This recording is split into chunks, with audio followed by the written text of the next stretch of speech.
اعوذ باللہ من الشیطان الرجیم۔ پناہ مانگتا ہوں میں اللہ کی شیطان مردود سے۔ بسم اللہ الرحمن الرحیم۔ اللہ کے نام سے جو بڑا مہربان نہایت رحم فرمانے والا ہے۔ فما لكم في المنافقين فئتين والله أركسهم بما كسبوا أتريدون أن تهدوا من أضل الله ومن يضلل الله فلن تجد له سبيلا۔ ایمان والو، تمہیں یہ کیا ہو گیا ہے کہ تم منافقین کے بارے میں دو گروہ ہو گئے ہو، اور اللہ نے تو ان کی کرتوت کے سبب انہیں الٹ دیا ہے۔ کیا تم اسے ہدایت پر لانا چاہتے ہو جسے اللہ نے یعنی اس کے کرتوت کے سبب بھٹکا دیا ہے، اور جسے اللہ گمراہ کر دے اس کے لیے تو کوئی راہ یعنی ہدایت نہ پائے گا۔ حاشیہ نمبر 147۔ ان آیات میں جن منافقین کا ذکر ہے ان میں ایک تو وہ تھے جو غزوہ احد کے لیے جاتے ہوئے مشورہ نہ ماننے کے سبب لشکر اسلام سے علیحدہ ہو گئے اور مدینہ واپس چلے گئے۔ زید بن ثابت رضی اللہ عنہ کی روایت میں ہے کہ ان کے معاملے میں اہل ایمان دو فریق ہو گئے۔ ایک فریق کا کہنا تھا کہ ان منافقوں کو قتل کرے، دوسرا کہتا تھا قتل نہ کرو۔ تو یہ آیت نازل ہوئی۔ رسول صلی اللہ علیہ وسلم نے فرمایا کہ مدینہ طیبہ ہے، ناپاکی کو اس طرح دور کر دیتا ہے جس طرح آگ چاندی کے میل کو دور کر دیتی ہے۔ بحوالہ بخاری کتاب التفسیر۔ دوسرے ان منافقین کا ذکر ہے جو اول الذکر گروہ میں شامل تو نہ تھے، لیکن باوجود اپنے دعوی ایمانی کے مکے اور عرب کے دوسرے علاقوں میں اپنے مشرک رشتہ داروں کے ساتھ گھلے ملے رہتے تھے اور جاہلانہ طور طریقوں پر ہی مطمئن تھے۔ ان کے دلوں میں نہ تو ایمان کی کوئی قدر تھی اور نہ ہی ان کے تقاضے پورے کرنے کا شوق و جذبہ۔ نیز مشرک خاندانوں سے وابستگی نے انہیں ذہنی طور سے ایمان والوں سے دور رکھا اور ہجرت کی طرف مائل نہ ہونے دیا۔ چنانچہ ان کے دلوں میں مومنوں سے محبت اور خیر خواہی کے بجائے کفار سے ہمدردی اور ان کی طرف جھکاؤ تھا۔ ایمان والوں کی محبت اور دشمنی کا معیار محض اللہ کی رضا اور خوشنودی ہے، لہذا ان سے محبت کے مستحق تو مخلص مومن ہی ہو سکتے ہیں، نہ کہ کفار یا ان سے دوستی اور محبت رکھنے والے منافق۔ چنانچہ ایمان والوں کو تنبیہ کی گئی ہے کہ تم منافقوں کے بارے میں اختلاف رائے اور محاذ آرائی کا شکار کیوں ہو رہے ہو؟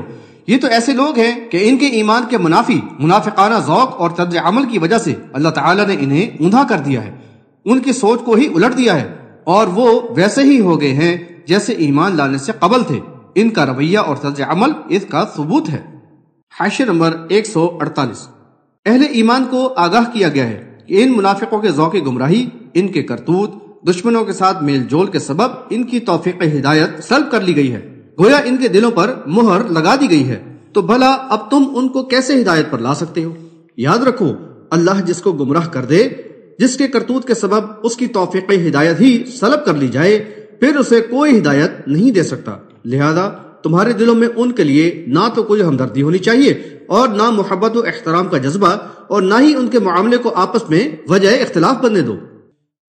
وَدُّوا لَوْ تَكْفُرُونَ كَمَا كَفَرُوا فَتَكُونُونَ سَوَاءً فَلَا تَتَّخِذُوا مِنْهُمْ أَوْلِيَاءَ حَتَّى يُهَاجِرُوا فِي سَبِيلِ اللَّهِ فَإِن تَوَلَّوْا فَخُذُوهُمْ وَاقْتُلُوهُمْ حَيْثُ وَجَدتُّمُوهُمْ وَلَا تَتَّخِذُوا مِنْهُمْ وَلِيًّا وَلَا نَصِيرًا۔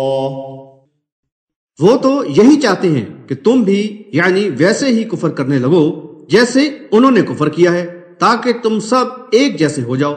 پس تم ان میں سے کسی کو دوست نہ بناؤ جب تک کہ وہ اللہ کی راہ میں ہجرت نہ کریں، پھر اگر وہ روگردانی کریں تو انہیں پکڑو اور قتل کرو جہاں کہیں پاؤ، اور ان میں سے کسی کو نہ دوست بنانا اور نہ مددگار۔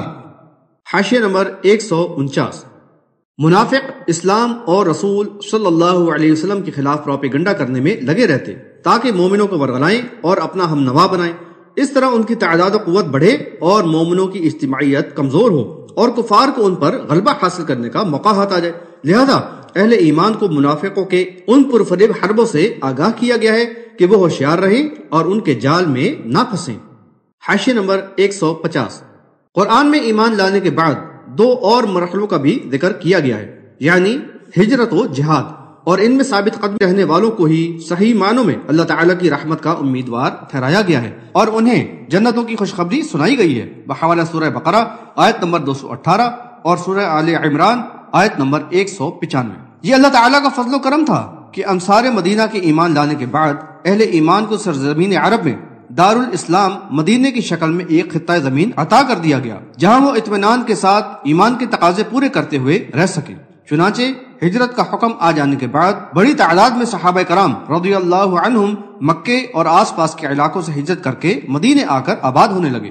انصار مدینہ نے ان کی بھرپور پذیرائی کی بحوالہ سورہ حشر آیت نمبر 9، اور اخوت ایمانی کے رشتے نے ان کو بھائی بھائی بنا دیا۔ اب انصار و مہاجرین پر مشتمل یہ معاشرہ نبی صلی اللہ علیہ وسلم کی سربراہی میں رفتہ رفتہ ایک اسلامی ریاست کی شکل اختیار کر گیا، اور یہاں کتاب اللہ کی آیات اور رسول صلی اللہ علیہ وسلم کی تعلیمات کے ذریعہ ان کو اپنی تربیت کا بہترین موقع مل گیا۔ اس طرح ایمان کی پختگی اور ضروری تربیت کے بعد مجاہد ایک جسد واحد کی طرح متحد ہو کر باطل کی سرکوبی کے لیے تیار ہو گئے۔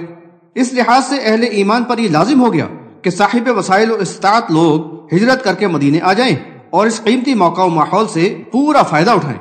اللہ اور رسول صلی اللہ علیہ وسلم کے حکم پر ذوق و شوق سے اللہ کے دین کی نصرت اور اللہ کی راہ میں قتال کرنے کے لیے ہجرت کرنے والوں کی قرآن میں فضیلت بیان کی گئی ہے بحوالہ سورہ آل عمران آیت نمبر 195، سورہ انفال آیت نمبر 74 اور سورہ حشر آیت نمبر 8۔ اب جو لوگ ایمان لانے کے بعد وسائل ہونے کے باوجود دارالکفر ہی میں رہنا پسند کرتے تھے، جن کو ان کے عزیز و اقارب اللہ کے رسول صلی اللہ علیہ وسلم اور مومن بھائیوں سے زیادہ محبوب تھے، نیز جاہلانہ و مشرکانہ طور طریقوں سے ان کے دلوں میں نفرت و بیزاری پیدا نہ ہوئی تھی کہ ان سے دامن چھڑا کر دارالاسلام میں آ کر پاکیزہ زندگی گزارے، نیز جن کے دلوں میں ذرا بھی تڑپ پیدا نہ ہوئی کہ مومن بھائیوں کے ساتھ مل کر باطل کا مقابلہ کریں اور شہادت کی سعادت حاصل کریں، بلکہ وہ انہی دشمنوں کے ساتھ مل جل کر رہنے میں ہی مطمئن تھے، تو ایسے سب لوگ منافق قرار دیے گئے اور اہل ایمان کو خبردار کیا گیا کہ وہ ان کے لیے دل میں ذرا بھی مقام نہ رکھیں اور نہ ہی دوستی اور محبت کے جذبے پیدا ہونے دیں جب تک وہ برضا و رغبت ہجرت کر کے ان سے آ کر نہ مل جائیں۔ ایسے لوگوں سے ہمدردی اور محبت کے جذبے کے ساتھ ملتے رہنے سے اس بات کا خدشہ ہوتا ہے کہ ایمانداروں پر بھی منافقت کے جراثیم اثر کر جائیں یا اس معاملے میں اہل ایمان میں اختلاف شدت اختیار کر لیں۔ مومنوں کی دوستی اور محبت تو محض اللہ کی رضا کے لیے ہی ہوتی ہے، البتہ جو لوگ ہجرت کی استطاعت نہ ہونے کے سبب ہجرت نہ کر سکے تو ایسے لوگوں کو مستضعفین یعنی کمزور قرار دے کر معذور سمجھا گیا۔ ان کا ذکر آگے کی آیات میں ہے۔ حاشیہ نمبر 151۔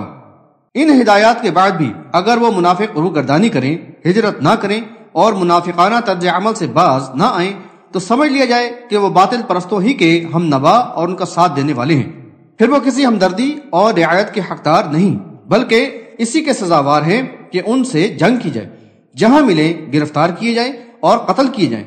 ایسے لوگوں کے لیے مومنوں کے دلوں میں دوستی اور محبت کے جذبات ہرگز نہ ہونے چاہیے، وہ تو اسی لائق ہیں کہ ان کی گردنیں ماری جائیں۔ جو دشمنوں کے ہم نوا ہوں وہ مومنوں کے مددگار تو نہیں ہو سکتے۔ اس مسئلہ میں مومنوں میں کوئی بھی اختلاف نہ ہونا چاہیے۔ إِلَّا الَّذِينَ يَصِلُونَ إِلَىٰ قَوْمٍ بَيْنَكُمْ وَبَيْنَهُمْ مِيثَاقٌ أَوْ جَاءُوكُمْ حَصِرَتْ صُدُورُهُمْ أَن يُقَاتِلُوكُمْ أَوْ يُقَاتِلُوا قَوْمَهُمْ وَلَوْ شَاءَ اللَّهُ لَسَلَّطَهُمْ عَلَيْكُمْ فَلَقَاتَلُوكُمْ فَإِنِ اعْتَزَلُوكُمْ فَلَمْ يُقَاتِلُوكُمْ وَأَلْقَوْا إِلَيْكُمُ السَّلَمَ فَمَا جَعَلَ اللَّهُ لَكُمْ عَلَيْهِمْ سَبِيلًا۔ مگر وہ لوگ یعنی مستثنا ہیں جو ایسے لوگوں سے جا ملے کہ تم میں اور جن میں یعنی صلح کا معاہدہ ہے، یا وہ تمہارے ساتھ یا اپنی قوم کے ساتھ جنگ کرنے سے تنگ دل ہو کر تمہارے پاس آئیں، اور اگر اللہ چاہتا تو انہیں تم پر مسلط کر دیتا تو وہ ضرور تم سے جنگ کرتے، لہذا اگر یہ تم سے کنارہ کش رہیں اور تم سے نہ لڑیں اور تمہیں صلح کا یعنی پیغام بھیجیں تو پھر اللہ نے تمہیں یعنی جنگ کرنے کے لیے ان پر کوئی راہ نہیں دی۔ حاشیہ نمبر 152۔ البتہ اس حکم یعنی قتال سے دو قسم کے لوگ مستثنا ہیں، ایک تو وہ جو اہل ایمان کی حلیف قوم سے جا ملتے ہیں یعنی جن کے ساتھ صلح کا معاہدہ ہے اور ہجرت کر کے دارالاسلام میں آ جاتے ہیں۔ دوسرے وہ لوگ جو غیر جانبدار رہنا چاہتے ہیں، نہ تو وہ اپنے قوم کے ساتھ مل کر مومنوں سے جنگ کرنا چاہتے ہیں اور نہ مومنوں کے ساتھ مل کر اپنی قوم سے لڑنا چاہتے ہیں، بلکہ وہ جنگ و جدال ہی سے تنگ دل اور بیزار ہیں۔ تو بتایا گیا کہ ایسے لوگوں سے جنگ نہ کی جائے۔ مومنوں کو آگاہ کیا گیا کہ وہ یہ بات نہ بھولیں کہ یہ سازگار حالات اللہ تعالیٰ کی مشیت ہی کے تحت پیدا ہوئے ہیں، ورنہ یہ بھی ہو سکتا تھا کہ دوسرے دشمنوں کے ساتھ مل کر یہ بھی تمہارے اوپر حملہ آور ہو جاتے اور مشیت الہی کے مطابق تم سے خوب لڑتے۔ لہذا مزید تاکید کرتے ہوئے فرمایا کہ اگر یہ لوگ تمہارے خلاف جنگ سے کنارہ کش رہیں اور صلح کی پیشکش کریں تو پھر ان پر تمہاری دست درازی کا کوئی جواز باقی نہیں رہتا۔ ستجدون آخرین یریدون ان یأمنوکم ویأمنوا قومهم كلما ردوا إلى الفتنة أركسوا فيها فإن لم يعتزلوكم ويلقوا إليكم السلم ويكفوا أيديهم فخذوهم وقتلوهم حيث ثقفتموهم وأولئكم جعلنا لكم عليهم سلطانا مبينا۔ تم کچھ ایسے دوسرے لوگوں کو بھی پاؤ گے جو یعنی بظاہر یہ چاہتے ہیں کہ تمہارے ساتھ امن سے رہیں اور اپنی قوم کے ساتھ بھی امن سے رہیں، لیکن جب کبھی انہیں فتنہ انگیزی کے لیے بلایا جائے تو اس کے لیے یعنی فی الفور پلٹ جاتے ہیں۔ تو اگر یہ لوگ تم سے یعنی جنگ کرنے سے علیحدہ نہ رہیں اور تم سے صلح کے لیے ہاتھ نہ بڑھائیں اور اپنے ہاتھ یعنی لڑائی سے نہ روکے رکھیں تو پھر انہیں جہاں پاؤ پکڑو اور قتل کرو، ہم نے ان پر تمہیں کھلی حجت دے دی ہے۔ حاشیہ نمبر 153۔ اب ایک تیسرے قسم کے منافقوں کا ذکر کرتے ہوئے بتایا گیا کہ ایسے لوگوں سے بھی تمہارا سابقہ پڑے گا جو بظاہر تو درمیان کی راہ اختیار کیے ہوئے ہیں، نہ تو تم سے لڑنا چاہتے ہیں اور نہ کفار سے، اور دونوں کے ساتھ امن سے رہنا چاہتے ہیں، لیکن جب کبھی انہیں فتنہ و فساد کے لیے بلایا جائے تو فی الفور اس میں کود پڑتے ہیں۔ ایسے لوگوں پر کڑی نظر رکھی جائے، اگر وہ اپنی روش سے باز نہ آئیں، رجوع کر کے صلح جوئی کے لیے آگے نہ بڑھیں اور آئندہ جنگ سے باز رہنے کا عہد نہ کریں تو وہ اس قابل ہیں کہ انہیں قرار واقعی سزا دی جائے، جہاں ملے پکڑ کر قتل کیے جائیں تاکہ دوسروں کو عبرت ہو۔ یہ بات ذہن نشین رہے کہ فتنہ انگیزی قتل سے بھی زیادہ سنگین جرم ہے، بحوالہ سورہ بقرہ آیت نمبر 191۔ اس کا اور اس کے عوامل محرکات کا سد باب اشد ضروری ہے، لہذا اس بات کو ضروری سمجھا گیا کہ ان فتنہ پرور لوگوں کو نیست و نابود کر کے فتنے کا قلقمہ کر دینے کی ایمان والوں کو کھلی اجازت دے دی جائے۔